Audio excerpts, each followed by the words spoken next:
वैश्विक स्वराज एवं पहचान हर भारतीय को मुबारक हो, मुबारक हो, मुबारक हो।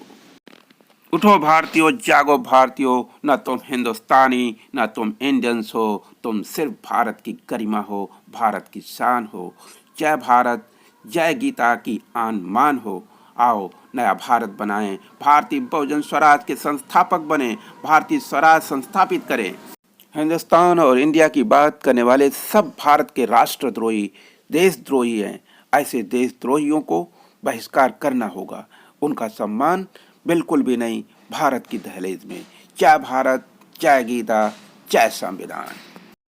अपने मौसेरे भाई के खिलाफ कांग्रेसियों की आवाज अभी सुनो, लेकिन इनके बहकावे में मत पड़ो, ये बहकावा है। जागो हिंदुस्तानियों और ज्यादा से ज्यादा को जगाओ, देश फिर से गुलाम हो रहा है। गोरों के बाद अब दोनों चोरों को भगाना है, एक आरएसएस संचित बीजेपी और दूसरी कांग्रेस जिसने भारत को इंडिया बनाया। भारतीय राष्ट्रवाद के दोनों देशद्रोही बीजेपी और कांग्रेस एक दूसरे का सच सामने ला रहे, लेकिन भारत के देशद्रोही दोनों ही हैं। इनके देशद्रोह को माफ नहीं किया जा सकता। भारतीयों, संकल्प लो, इन देशद्रोहियों को देश की सीमा से बाहर भेजना ही होगा। जय भारत, जय गीता, जय। गद्दारों का काला सच दिल थाम कर देखिए। आज देशभक्त बने घूम रहे संघियों का वो काला इतिहास, जिसके कारण उन्हें अंग्रेजों का जासूस और देश का गद्दार कहा जाता है। 1947 से पहले जब सारा देश अंग्रेजों के खिलाफ लड़ रहा था, तब भारत छोड़ो आंदोलन के समय संघ भाजपा के आने से पहले 1941 में श्यामा प्रसाद मुखर्जी बंगाल में फजलुल हक की सरकार में वित्त मंत्री बने। मुस्लिम लीग और हिंदू महासभा गठबंधन की सरकार के मुखिया फजलुल हक ने ही पाकिस्तान का प्रस्ताव पहली बार पेश किया।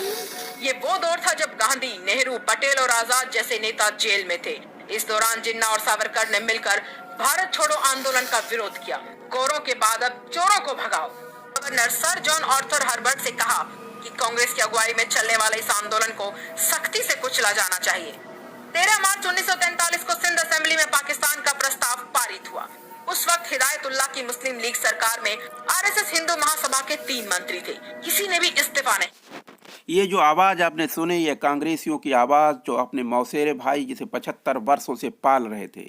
अब वो 75 वर्षों में पाला गया जब भाई उनका सगा दुश्मन बन चुका, उनका हर कला सच जानता है और वो उनको एक्सपोज कर रहा है, तो उस जिसको पाला, अब उसी पाले हुए सांप को सच खुद कांग्रेस ला रही है, उसके बहकावे में नहीं आना। हमें भारतीय बहुजन स्वराज की स्थापना करना होगा। ये इंडियंस दोगले हैं। हम सब भारत के बहुसंख्यक भारतीय बहुसंख्यक हैं। भारतीय बहुजनों का भारतीय बहुजन स्वराज चाहिए।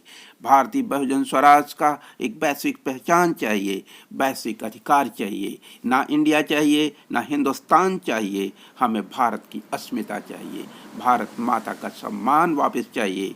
इन गद्दारों, इन मक्कारों, कभी इंडिया, कभी हिंदू राष्ट्र की परिभाषा गढ़ते रहते और भारत को गुलाम बनाने का षड्यंत्र रचते रहते। अब ये नहीं चलने वाला, नहीं चलने वाला। उठो भारतीयों, जागो भारतीयों, कर दो नस्त नाबूद इन देशद्रोहियों का, अब भगा दो राष्ट्र की सीमा से बाहर।